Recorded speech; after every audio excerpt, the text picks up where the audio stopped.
Gegants, bèsties, pastorets i grups de dansa tradicionals són alguns dels protagonistes del pessebre de la Casa dels Entremesos.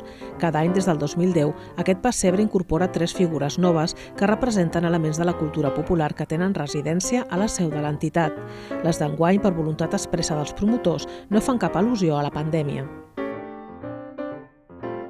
Totes aquelles produccions que fem crec que han de tenir el seu segell propi, que no es pot veure afectat per la situació que ja prou està afectada al dia a dia. I per tant, creiem que el pessebre és prou representatiu de la cultura popular que es fa a la Casa dels Entremesos, i que en aquest cas no era necessari posar alguna cosa simbòlica referent a la situació, com fer alguna figura amb mascareta o això.